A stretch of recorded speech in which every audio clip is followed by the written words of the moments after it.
Hey everyone, what is up and welcome back to another episode of the Lifestyle Lifter Show. Today I want to talk about an important topic, and that is potential reasons as to why your strength might have stalled in the gym. If there is one thing that annoys me more than anything else, it is stagnation. In other words, going to the gym, putting the work in, but not seeing the reward. Whether that's just a lift, I'm not able to progress, looking at my physique that I'm trying to bring up some lagging body parts and it's just not happening, or just a lack of overall progression. I think it is one of the most common causes and reasons as to why people actually stop going to the gym is because they don't see progress as quickly as they would like to, and then they just feel that this isn't working for them. They fall off the wagon and they leave it off for a couple of weeks before trying again. And this has happened to me before in particular lifts, sometimes with my deadlift, sometimes with my squat, particularly with my bench press, just because I have really, really long arms. And bench press is one of those lifts that just of all of the big three, it's probably the slowest one that I find most difficult to progress. But these are just some potential factors as to why your strength is actually stalling in the gym and how we can actually go about changing it. So the first thing is rotating exercises too often.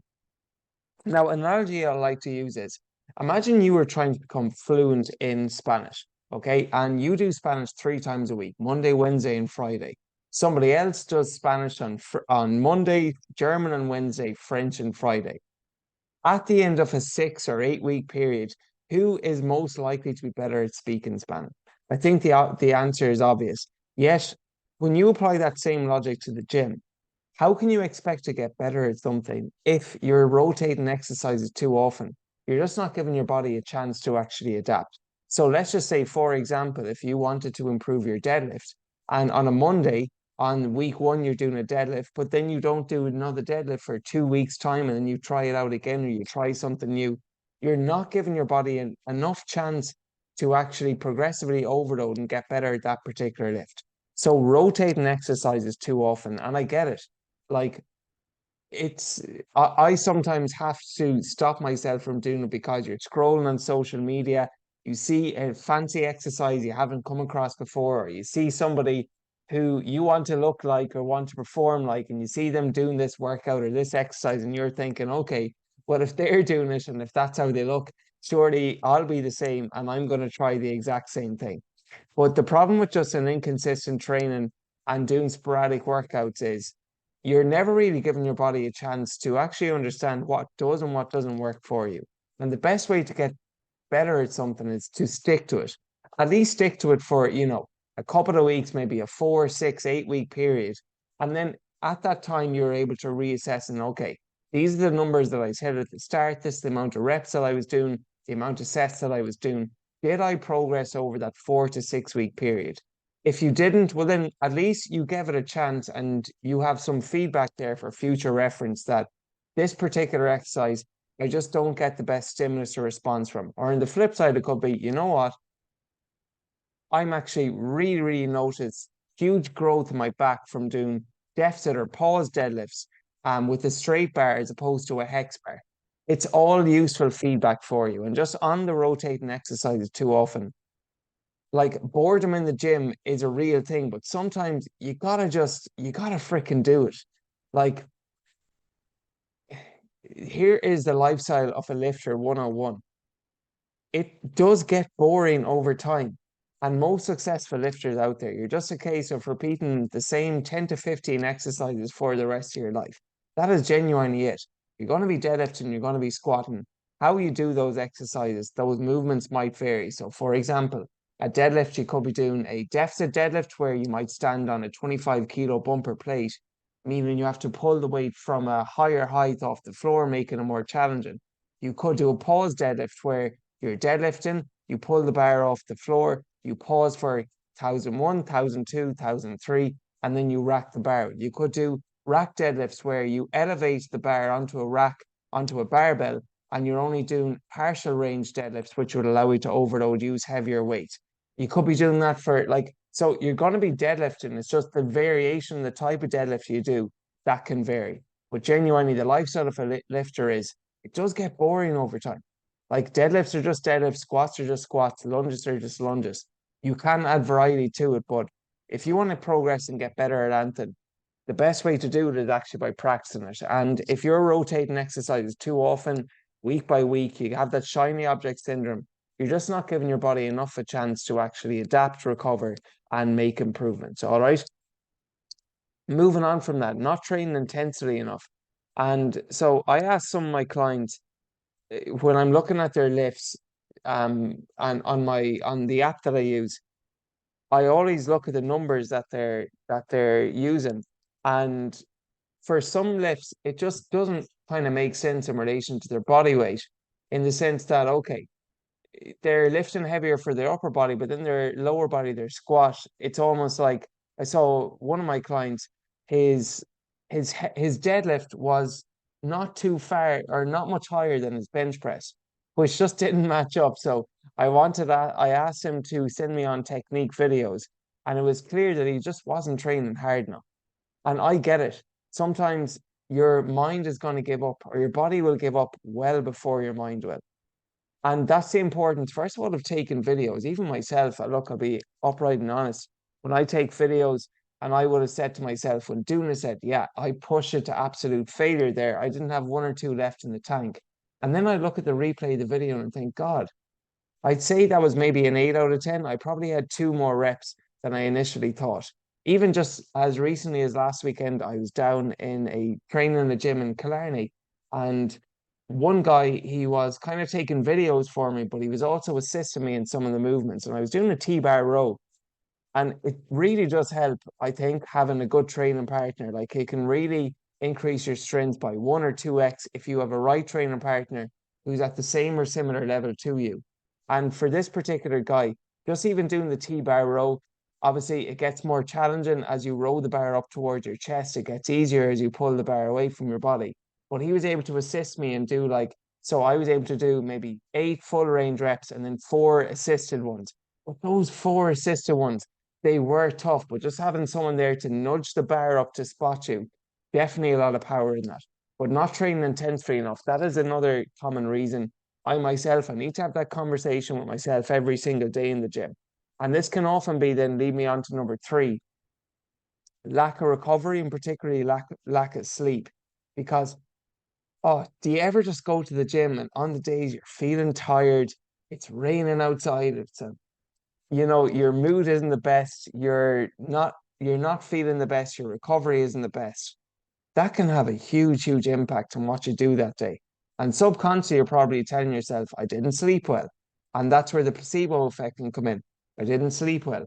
Now, am I going to be able to lift as heavy today because I didn't get my 8 hours sleep? I only got 4 hours sleep and it was interrupted, and I was up all night. I was tossing and turning, and I'm not in a good mood.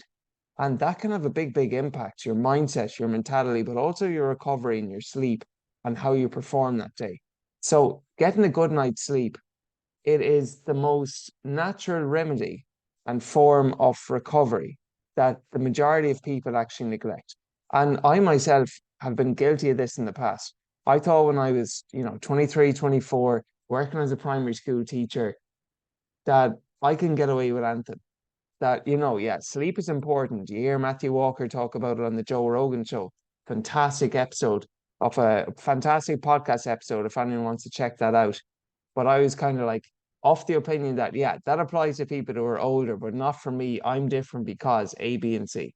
Turns out it wasn't. And if you're someone who thinks that you can operate and perform well off, let's just say 5 or 6 hours sleep, what you need to understand is you're just that is your entry level as to what you think is normal.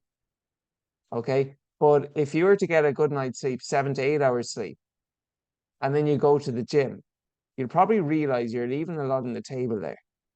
Okay. It's kind of like having a good training partner that you might think you're training hard enough. And then you train with somebody else who's at a higher level than you, and you realize, God, I wasn't training that hard after all compared to some of these guys. It's the exact same with your sleep. And if your norm is that you're able to operate off 5 or 6 hours and you think you're absolutely fine, I challenge you to get 8 hours or even 9 hours and then do the same workout in the gym and tell me you're not feeling better mentally as much as physically. All right. So insufficient recovery is actually a big reason as to why you may not be gaining strength. Another one then just being not pursuing strength. So I have a client, Stephen, who, when we had our initial consultation call a couple of months back, one of his biggest limiting beliefs was he was just scared to lift heavy. And I'll even see it now sometimes in his workouts, but we're getting him there. He's definitely moving along, progressing, because anytime we'll say, I might program, the way I like to do my programming is I typically train the compound lifts as if you're a power lifter, usually in that 1 to 5, 1 to 7 rep range. And I'll be looking at some of Stephen's lifts, and let's just say we're doing a barbell back squat, and the rep range is work up to a 5 rep max, which sometimes I like to do. Stephen might do 10 reps, he might do 10 reps, and he might do 8 reps, but it'll never work up to that 5 rep max, or at least he initially wouldn't have, just simply because he was somewhat scared to lift heavy. But if you're not pursuing strength, and actually, you know what, trying to lift heavy, there's absolutely nothing wrong with that. But on the flip side, if you're not doing that frequently enough, it can be a limiting factor as to why you're not pursuing strength. Just think of it like this. With the there's actually a great story with this. With the NFL Combine, which is for American footballers, it's their what you call it?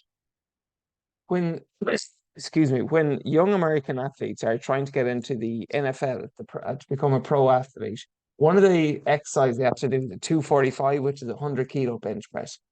And if you just think of it like this, imagine the person who's always training for 10 reps in the ten rep range, and they're just doing, let's say, 245, 100 kilos, and the max that they can lift is 285, let's say 110 kilos, because they're not pursuing strength, they're not trying to lift heavy. Compared to a guy who his 1 rep max is 150 on the bench press. Now, even if that guy, he's only training for in the 3 to 5 rep range at 150, when he drops down to 100 kilos, that bar is just going to feel so much lighter because he's pursuing strength, he's lifting stronger, he's lifting heavier.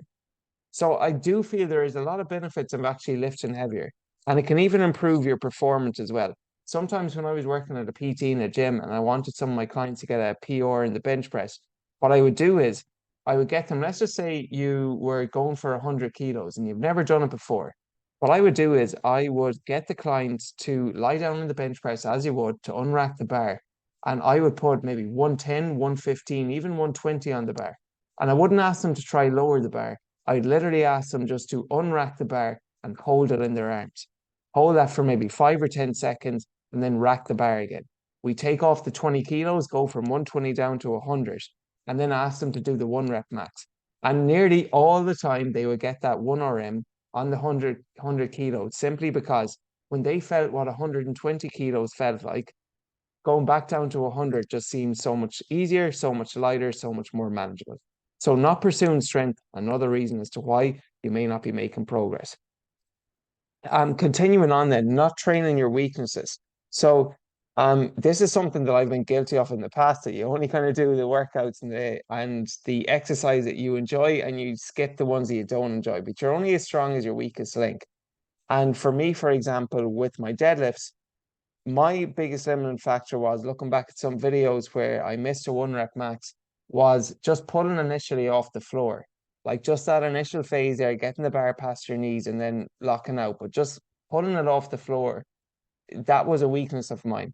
So instead of avoiding my weakness, I said I'm going to go through it and actually train through it. So how I managed to improve that was doing pause deadlifts. In other words, using a slightly lighter weight, lifting the bar off the floor, maybe 2 or 3 inches off the floor, pausing for 1,000, 1,002, 1,003. So I actually got comfortable in that bottom position before locking out.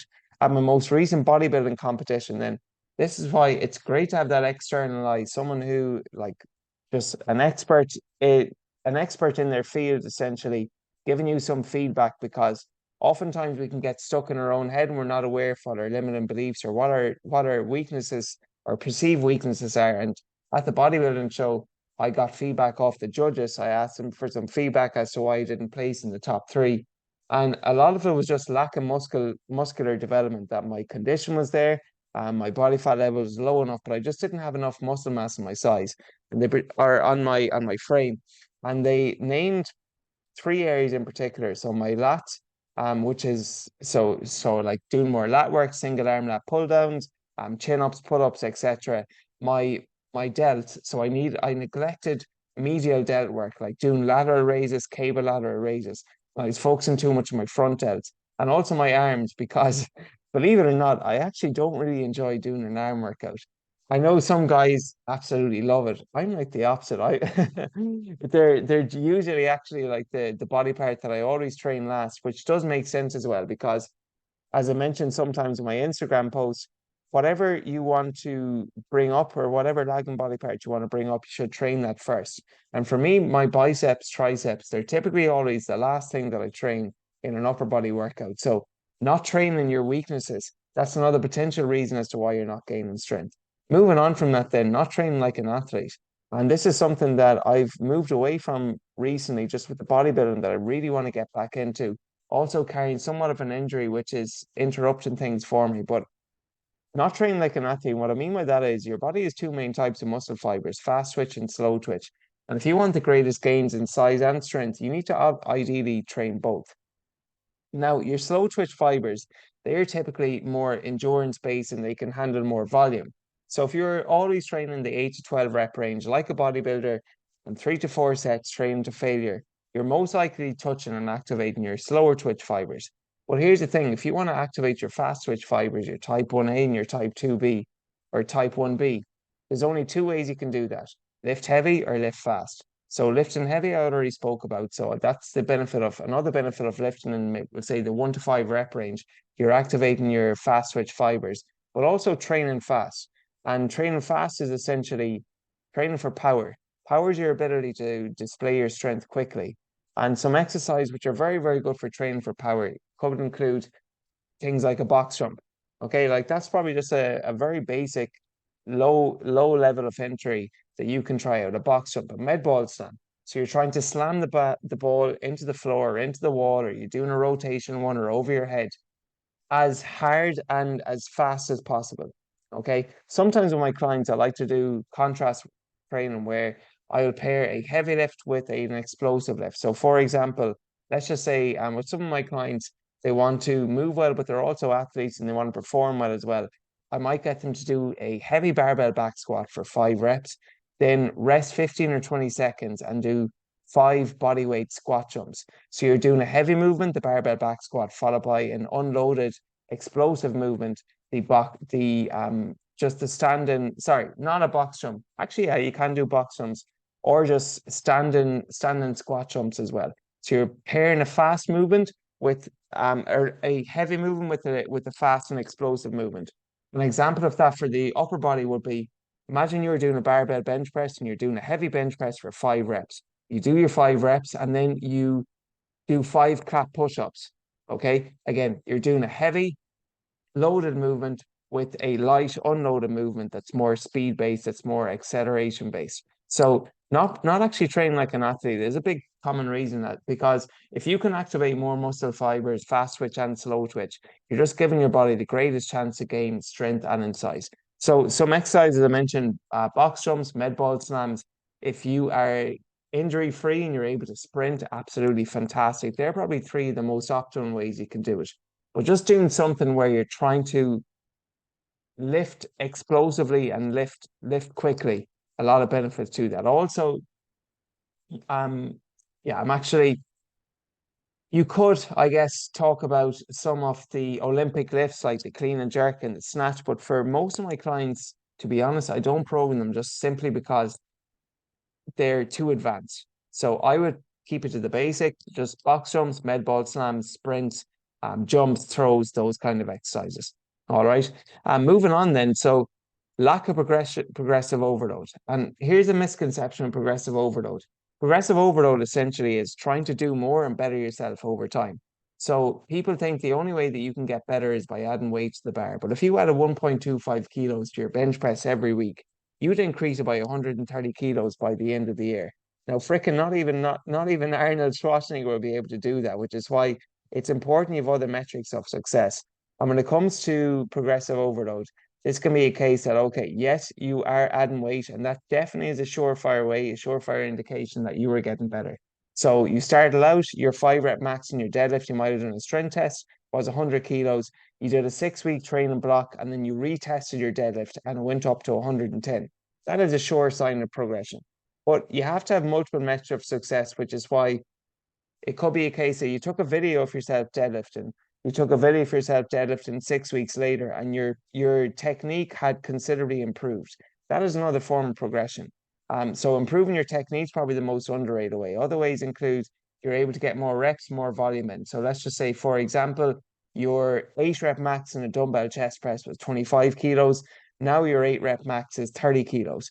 And you're able to do 25 kilos for 12 reps instead of 8 reps. You're adding more volume there, you're getting more work in. It could also be you're adding more sets. So last week you did 3 sets of 5 reps in the barbell back squat, and you felt freaking gassed after that third set. This week you worked up to 4 sets of 5 and you felt much better. You had the bandwidth, you had the ability to actually get that fourth set in. All right. Or even just a case of decrease in rest. So this is why I really recommend people to time their rest periods. But let's just say you are absolutely gassed after a set of deadlifts and you need a 3 minute recovery period. The following week, then you are good to go and go to reset after 2 or 2.5 minutes. That is a sure sign of that you are actually progressively overloading and getting better. So just lack of progression in general, and actually this probably comes down to as well lack of tracking. This is why it is important you track your workouts and you look at your numbers, you look at your rest periods, you time your rest periods, you look at the number of sets, the number of reps you do over time. That is the benefit of having, what I do is with myself personally, I just have my own Excel sheet. With my clients, they use the Mac Lifestyle app and they're able to input their weights in. But then that way, when they're doing the same workout, let's say that week one workout, they do it again in week two, they're able to go back over their numbers from the first week, see what they did last week. And I'll always tell a client that try to leave the gym with a win, whether that is getting extra reps in, adding more weight to the bar, reducing your rest. You can leave every workout with a win if you have multiple metrics of success. So another potential reason as to why you're not making progress. Going off from that then, and this is obviously a big thing that I could actually genuinely record a full podcast on, and that is inadequate nutrition. And this is something where it can be very, very hard to assess where you are going wrong if you're not dialing in your nutrition and you're not actually taking measurement again of, how many calories you're eating, how many grams of protein you're eating, your carbohydrates, your pre-workout meal, your post-workout meal. All of these factors will have a big, big impact on whether or not you are actually making gains and making strength or pursuing strength in the gym. So, for example, it can be a bit of a catch-22 because let's just suppose that your goal is to drop body fat. And obviously, as you know, dropping body fat is going to be accomplished by being in a calorie deficit. When you think about it, calorie deficit, what's that mean? You're not giving your body adequate amount of calories that it actually wants because you want to drop body fat. Your body would always operate better off at least calorie maintenance or even better calorie surplus, where you're giving your body more food which will give you more energy, more growth, more potential for recovery, more potential for pushing yourself harder in the gym. But if you're in a calorie deficit, it can be a bit of a catch-22 that you want to build strength or increase your strength, but also drop body fat, which is why for the most part, I recommend that you focus on one rather than both. And if you are in a calorie deficit, you are trying to drop stubborn body fat, and that is your main goal. I would just suggest that don't get absolutely married to your lifts in the gym. And the goal should be that maybe to maintain your strength rather than build strength. It's going to be very, very difficult to build strength unless you're a newbie, unless you're a beginner, or maybe you're detrained and you haven't trained in a while. But for the most part, for a lot of people listening to this, that you've a few years training under your belt, it can be very, very difficult to drop body fat and also build strength simultaneously. Which is why if you are dropping body fat and you are focusing on getting leaner, just don't get married to your lifts and understand that you cannot do everything at once. It's only for a period, it's only for a phase, and it will go away over time. And this is a conversation I had to have with one of my clients because he's dropping body fat and he's dropping weight, quite considerably now, even just in the last 5 or 6 weeks we've been working together. But he has noticed that his incline dumbbell chest press, he has gone down a couple of reps on that. So we're just trying to maintain that as best as possible. And really, I need to just had to work and reframing him as, let's put our time and attention on not how we look rather than just how we perform. Because for him in particular, he was really, really married to his lifts and he had all his numbers out to a T.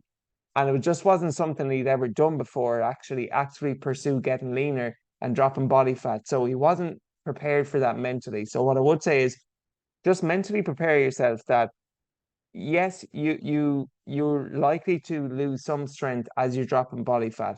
But if your training is right enough with the right approach, you can minimize that. And that's going to be minimized by with your nutrition, getting adequate protein. Again, going back to one of the first points, adequate rest and recovery through sleep. But do prepare yourself that there is the potential that you will lose some strength when you're trying to drop body fat and also build muscle simultaneously. All right. So inadequate nutrition. Now, on the flip side, if you are focusing on gaining strength and building muscle, then you need to be in a calorie surplus. And again, this is a conversation I have to have with one of my clients who, like, he was training 5 days a week in the gym and he was doing 2 runs on top of that. So literally moving every single day. And this guy, his challenge wasn't lack of activity. His challenge was lack of recovery. He was doing that 2 runs a week, five gym sessions a week, 10,000 steps religiously every single day. And he was only consuming 2,100 calories. And when we had our initial consultation call, I kind of spoke him through a few things and he wanted to get leaner. That's his ultimate goal. But I just spoke to him and I said, okay, so you are doing all of that activity at the moment and you're maintaining your body weight at 2,100 calories. Now, if I was a coach, if I didn't have morals and I just said, look, let's get you as lean as possible, I can drop you down to 15, 1,600 calories and we can do a cut and you will drop more body fat. But I said, given where your body is at the moment and your metabolism, the amount of calories you burn overall, I said, it'd actually be better for us to do a lean gaining phase initially, build up your calories, build up your maintenance calories, build up your metabolism, so that down the line, when we actually do a cut, it's going to be much, much easier. And at first, he was kind of scared of the idea that there's the potential of him building muscle, but also gaining body fat. Now, fast forward 9, 10 weeks in, and his weight has only gone up 2 kilos. He's currently eating 3,200 calories a day, and he's actually stalling at that now. 3,200 calories with a very, very minimal increase in weight, which means for this upcoming check-in, because he did get COVID 2 weeks ago, I didn't push his calories higher. I'm going to be pushing him to 33, 3,400. And that's the benefit of building up your maintenance calories over time and going on an actual gaining phase. Because if you're always in a calorie deficit, it just becomes harder over time. And for this client, Brian, given the fact now that he's eating 31, 3,200 calories a day and his weight is really, it's actually pretty much stable and staying the same. How much easier is it for us to do a cut down the line at maybe 26, 2,700 calories versus if I just put him into a calorie deficit straight away and went from 2,100 to 17 or 1,800. So inadequate nutrition works both ways. You need to be giving your body the right amount to be in a calorie deficit. You obviously need to drop body fat, but to build muscle, you need to be in a calorie surplus and giving your body the right amount of calories, right amount of protein. That is going to have a huge impact in fact, or be a huge impact in factor on whether or not you are gaining or losing strength. So that was just a little story there with Brian. And the good thing now is we're going to commit to a lean gaining phase for at least another 3 months. And I'd hope to build up his calories to, close to 4,000, maybe 37, 3,800. But then the great thing is once we get to 3,800, he'll have a broader frame, bigger size, bigger lats, bigger delts, bigger arms, bigger chest. That's what he wants. When we do a cut then, he's used to eating 3,800 calories. And if I cut his calories by 800 and even just do a cut of 3,000 initially, it's going to be a breeze for him. It's going to be so much easier because he gave his body a chance to actually build muscle, to increase his caloric intake and not always be in a calorie deficit. All right. So inadequate nutrition, it works both ways, but that is another potential limiting factor. Moving on, then, only two more reasons as to why that I can actually currently think of as to why you may not be gaining strength. And this is often an overlooked one, but this is just if you're currently training from home, some of my members still are. And I've asked Owen and Paul, two of the guys that I work with, they have dumbbells that might go up to maybe 15 kilos each side. And for those guys, they are relatively new to the gym and they have encountered and made gains initially at the start. But now some of the exercises and some of the weights they're feeling particularly light for them. And this is because they have a lack they don't have access to as much optimal equipment as you would like compared to, let's say, a gym environment. So this can actually apply to yourself too in the type of gym or the type of environment that you're training in. So if you're training at home, you are going to be somewhat more limited as to what you can and cannot do with your body in order to pursue strength if you just have a set of dumbbells compared to someone training in an elite gym where there's two or three of every dumbbell, of every machine, and you're never actually waiting. And even I will notice myself training in my home gym back in Galway.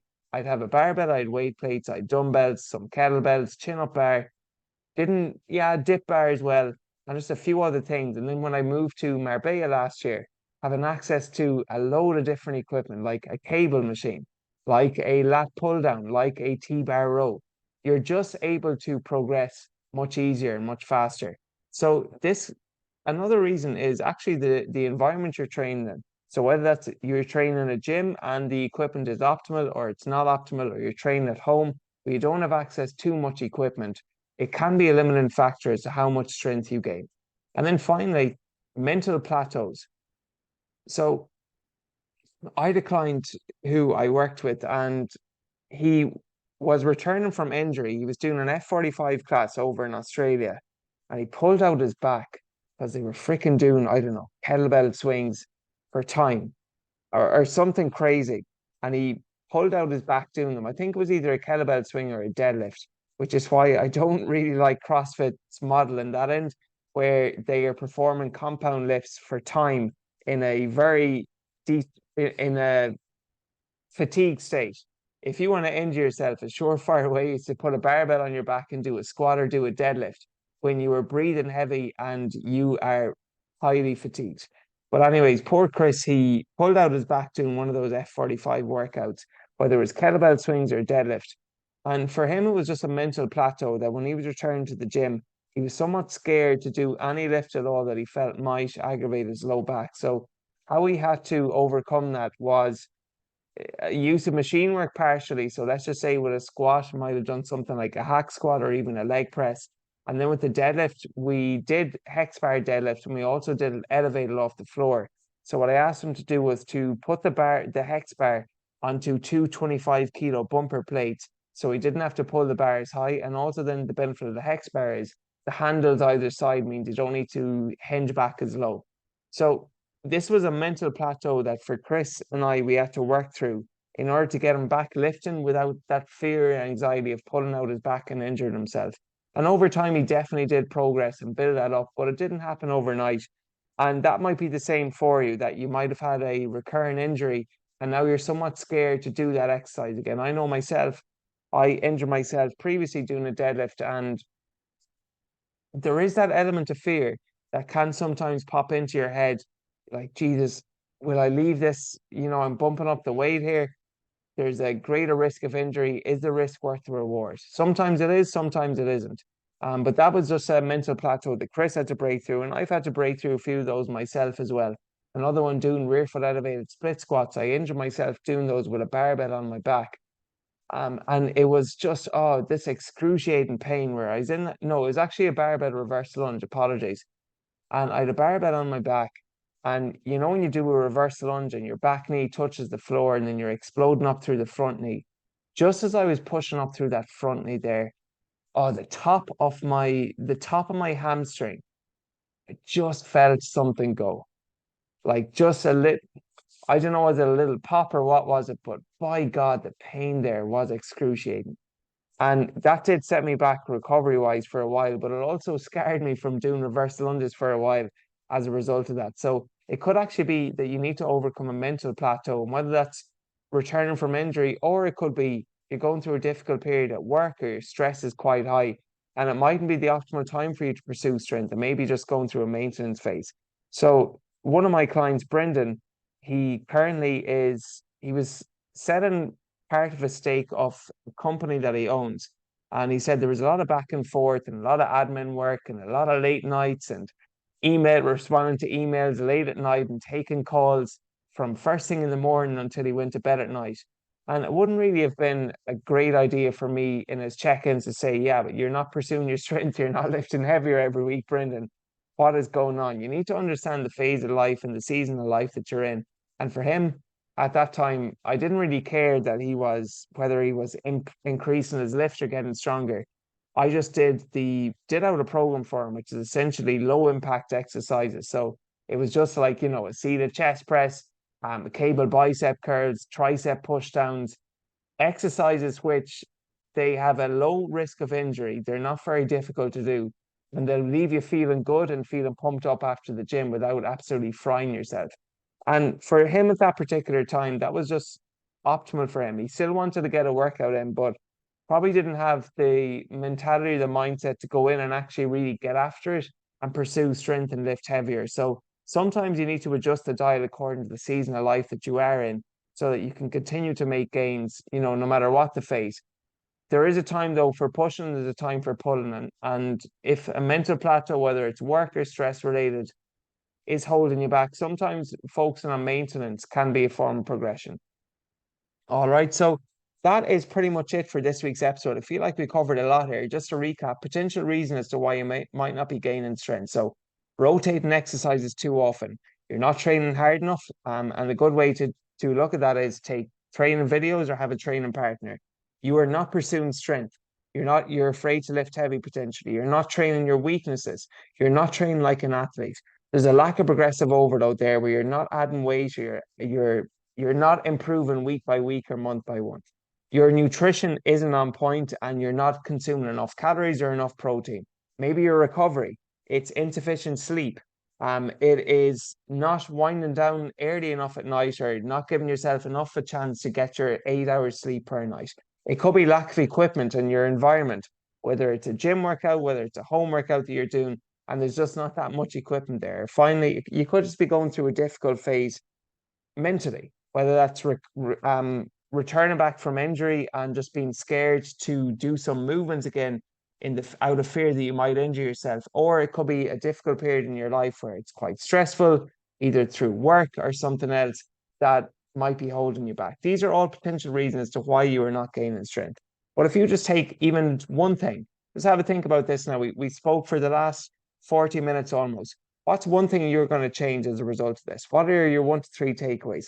What are some areas that you might need to potentially work on to make sure that you can continue to gain strength over time? And if you just get one takeaway from this, my job here as a podcaster, as a content creator, as a coach is absolutely done. And if you did get value from the show, the only thing I would ask is if you please subscribe. So subscribing to the show, as I said before, podcasts are generally the slowest platforms of all of Instagram, Facebook, TikTok, etc. to grow. And the best way to do it is from listeners like you, lifestyle lifters like you, subscribing and or sharing the show with your friends. So at a baseline minimum, please just press the plus button on Spotify or on Apple, wherever platform you were listening on.